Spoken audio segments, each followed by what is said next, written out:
आज हम पढ़ेंगे, जैसे कल बताए थे कि एक गैर सदस्य के रूप में काम करते हैं कौन, तो महान्यायवादी, और दूसरा होते हैं वो उपराष्ट्रपति, जो कि एक गैर सदस्य के रूप में संसद के किसी भी एक सदन की कार्यवाही में भाग ले सकते हैं। ठीक है ना। आगे आज हम पढ़ रहे हैं वरीयता क्रम, मतलब कौन सीरियल बाय सीरियल, कौन पहले होगा, कौन लास्ट में होंगे। ठीक है ना। तो पहला क्वेश्चन है, भारत के वरीयता क्रम में निम्नलिखित में से कौन पहले आते हैं। पहला, यूपीएससी के अध्यक्ष, मुख्य चुनाव आयुक्त, नियंत्रक एवं महालेखा परीक्षक, उच्च न्यायालय का मुख्य न्यायाधीश। तो इसमें जो सबसे टॉप रैंक पे आते हैं वो आते हैं यूपीएससी, माने संघ लोक सेवा के अध्यक्ष, पहला नंबर। देखिए, संघ लोक सेवा के अध्यक्ष, दूसरा इलेक्शन कमीशन, मुख्य निर्वाचन आयुक्त, और तीसरा होते हैं वो भारत के नियंत्रक और महालेखा परीक्षक। तो इन तीनों का क्या है, जो वरीयता क्रम है, सेम है। मतलब एक ही क्लास में बच्चे सब एग्जाम देते, तो एक तीनों क्या हुआ ना कि टॉप रैंक लाते, वन वन रैंक। तो क्या तीनों को तो वो टॉप रैंकर ही घोषित किया जाएगा। ठीक उसी प्रकार से वरीयता क्रम में सबसे पहले ये तीनों आ जाएंगे, मतलब यूपीएससी के अध्यक्ष, मुख्य चुनाव आयुक्त, नियंत्रक एवं महालेखा परीक्षक। तो इसमें हमारा ऑप्शन ई चला जाएगा, एक से अधिक। ठीक है ना। अब आता है कि तार्किक रूप से, सार्थक रूप से इसको सजाइए। तो उपराष्ट्रपति, राष्ट्रपति, तो सबसे पहले कौन आएंगे। भारतीय राजनीतिक प्रणाली में संविधान के अंतर्गत जो अधिकारियों का वरीयता क्रम है, उसके अनुसार सबसे पहला नंबर पे आते हैं राष्ट्रपति। कौन आते हैं, राष्ट्रपति। फिर उसके बाद आएंगे उपराष्ट्रपति, फिर प्रधानमंत्री, देन लोकसभा के अध्यक्ष। अध्यक्ष किसका, तो लोकसभा का, और लास्ट में सांसद। तो कौन सा आंसर हो जाएगा, टू हो जाएगा हमारा। टू में राष्ट्रपति है, 2 1 4 3 5। क्यों, अब एलिमिनेशन करके भी हम बना सकते हैं, ऑप्शन एलिमिनेट करने भी आसानी होगा। देखिए, टू तो किसी में है नहीं, और हमने क्या बताया कि सबसे पहले राष्ट्रपति आते हैं, तो राष्ट्रपति 2 ऑप्शन में, तो 2 तो है नहीं, 2 सी ही में है। राष्ट्रपति, उपराष्ट्रपति, फिर क्या बताया, फिर बताया हमने प्रधानमंत्री, फिर लोकसभा के अध्यक्ष, उसके बाद सांसद। तो यही ऑप्शन हो जाएगा। अगर फर्स्ट और लास्ट भी याद रखेंगे तो डायरेक्ट क्वेश्चन देख के हम बना सकते हैं। अब अगला आते हैं संसद। अगला क्या आता है टॉपिक हमारा, पार्लियामेंट, जो कि किस आर्टिकल में मेंशन है, ये 79 में है। संसद 79 में, ऐसे याद करने का तरीका, संसद 10 है ना, लास्ट में 10 से 10। ठीक है ना, 7 से 7, तो 7 और 10 में से एक घटा दीजिए, 79। इसके कितने पार्ट है, 3 पार्ट है ना, लोकसभा, राज्यसभा और एक राष्ट्रपति। लेकिन इसमें लोकसभा और राज्यसभा के बारे में जानेंगे। लोकसभा 81 में है और राज्यसभा कितने में है, 80 में है। ठीक है ना, तो 79, 80, 81 हमेशा याद रखना है। लोकसभा के लिए चुनाव में निर्वाचित होने के लिए किसी व्यक्ति की न्यूनतम आयु कितनी होनी चाहिए, तो लोकसभा पूछ रहा है ना, तो लोकसभा 25 वर्ष होनी चाहिए। लोकसभा के लिए 25 वर्ष होनी चाहिए। अब वही राज्यसभा में होगा तो राज्यसभा में 30 वर्ष हो जाएगा। ठीक है ना। ये अनुच्छेद 84 में कहा गया है, 84 के क्लॉज ख में, कि जो लोकसभा के चुनाव के लिए जो निर्वाचित सदस्य होंगे उनकी आयु न्यूनतम कितनी होनी चाहिए, 25 ईयर्स। अगर राज्यसभा कहेगा तो 30 साल। लोकसभा का सदस्य चुने जाने के लिए व्यक्ति को किस आयु से कम का नहीं होना चाहिए, तो बता दिया 25 वर्ष। संसद सदस्य बनने की न्यूनतम आयु 25 वर्ष। देख रहे हैं कितना रिपीटेड क्वेश्चन है।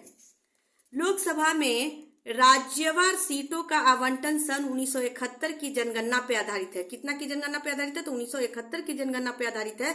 यह निर्धारण किस वर्ष तक यथावत रहेगा, तो ये 2026 तक रहेगा। ठीक है ना। संविधान के 84वें संविधान संशोधन 2000 द्वारा अनुच्छेद 81 का 3 में परंतु में संशोधन करके 2000 के स्थान पे लोकसभा में राज्यवार सीटों का आवंटन का निर्धारण 2026 तक संशोधित किया गया। तब तक लोकसभा में स्थान निर्धारण के लिए 1971 की जनगणना पर ही आधार होगी। ठीक है ना। ये जो एक्स्ट्रा फैक्ट है वो आप लोग को खुद से पढ़नी है। इसी में सारा एक क्वेश्चन आएगा, बट इससे रिलेटेड कितना सारा क्वेश्चन इससे सॉल्व हो जाएगा। अगर आप ध्यान से पढ़ोगे तो बहुत कुछ सीख जाओगे। अब आगे आते, प्रत्येक राज्य में लोकसभा की सीटों का निर्धारण परिसीमन आयोग द्वारा किया जाता है। इस परिसीमन को किस वर्ष तक रोक दिया गया, तो ये 2026 तक रोक दिया गया। वर्तमान लोकसभा में प्रत्येक राज्य के लिए स्थानों का आवंटन आधारित है, अभी बताया 1971 की जनगणना पर।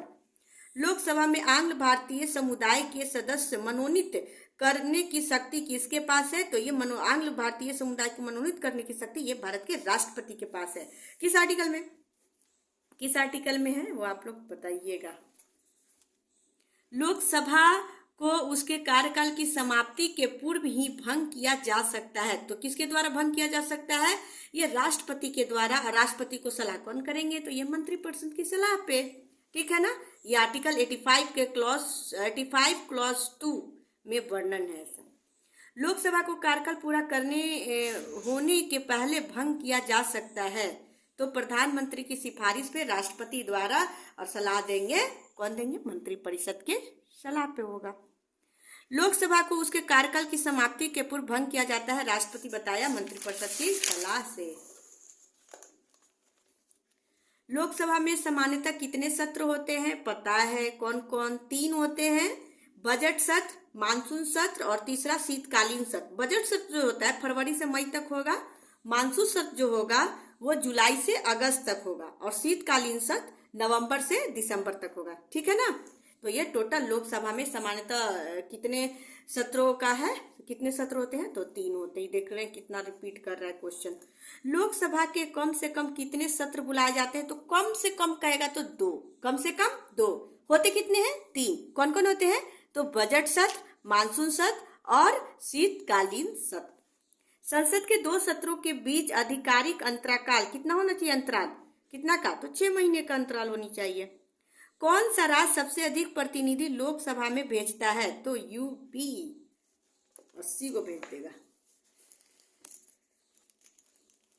अब देखिए, जहां तक लोकसभा में प्रतिनिधित्व का प्रश्न है, कौन से राज्य दूसरे तथा तीसरे दर्जे पे है? तो दूसरे पे है बिहार और तीसरे पे है महाराष्ट्र।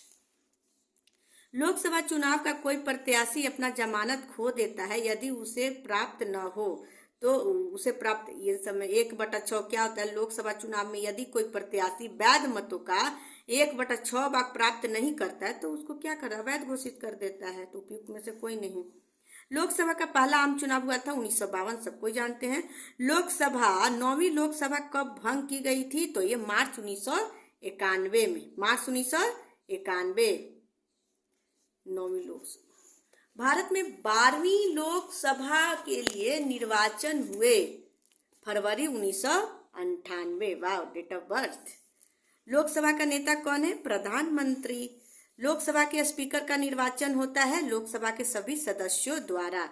लोकसभा के वर्तमान उपाध्यक्ष, तो अभी तो कोई और है, आप लोग कमेंट सेक्शन में बताइएगा। लोकसभा के वर्तमान उपाध्यक्ष कौन है? ये उस समय का है, बता रहे क्या इनमें से कोई? क्योंकि उस समय क्या थे? 1999 में लोकसभा के उपाध्यक्ष PM सईद थे, ठीक है ना। और उस समय ये पद खाली था तो इन्हीं को ट्रीट किया गया। लेकिन अभी कौन है आप लोग बताना। धन विधेयक पेश किया जाता है तो ये केवल लोकसभा में पेश किया जाता है। अच्छा, ये किस आर्टिकल में मेंशन है वो लोग बता सकते हो? 110 में। कितना में? 110 में। भारत के संसद का व्यय किसके द्वारा नियंत्रित किया जाता है? तो संसद का व्यय क्या हो जाएगा? इसमें से ई ऑप्शन हो जाएगा, ठीक है ना। संसद भारत का सर्वोच्च विधायी निकाय है। भारतीय संसद में राष्ट्रपति तथा 2 सदन, राज्यसभा और लोकसभा होते हैं। राष्ट्रपति के बाद संसद के दोनों सदनों में से किसी भी सदन को बुलाने या स्थगित करने या तो लोकसभा को भंग करने की शक्ति है। भारत की संचित निधि, आकस्मिक निधि और लोक लेखाओं पर भारत की संसद की अनुशंसा से वित्तीय स्वीकृति दी जाती है। अतः भारत की संसद का व्यय संसद द्वारा ही नियंत्रित किया जाता है। इसमें संसद कोई सा ऑप्शन नहीं है तो ई हो जाएगा। ये एक संसद के संयुक्त सत्र की अध्यक्ष, अच्छा संयुक्त सत्र, ज्वाइंट सेशन जो राष्ट्रपति बुलाते हैं लोकसभा राज्यसभा को, वो किस आर्टिकल में है? तो ये 108, याद रखिएगा 108 इसमें ज्वाइंट सेशन के बारे में चर्चा है। तो संसद के संयुक्त सत्र की अध्यक्षता कौन करेगा? तो लोकसभा के अध्यक्ष। एक MP की सीट को रिक्त घोषित किया जा सकता है यदि वह सदन से लगातार 2 महीना तक क्या रहेगा? एब्सेंट रहेगा। अब अगर वो 2 महीने तक लगातार एब्सेंट रहते हैं तो उनकी MP की सीट को ब्लैंक मानी जाएगी, ठीक है ना। अब एक लास्ट एक करवाएंगे, फिर राज्यसभा नेक्स्ट डे करवा देंगे। भारत का प्रधानमंत्री मुख्य है, कौन है? तो केंद्रीय सरकार का। कोई जानता है? केंद्रीय सरकार का। थैंक यू, यहीं तक। अब नेक्स्ट कल पढ़ेंगे हम लोग राज्यसभा और एक और टॉपिक आगे भी बता देंगे।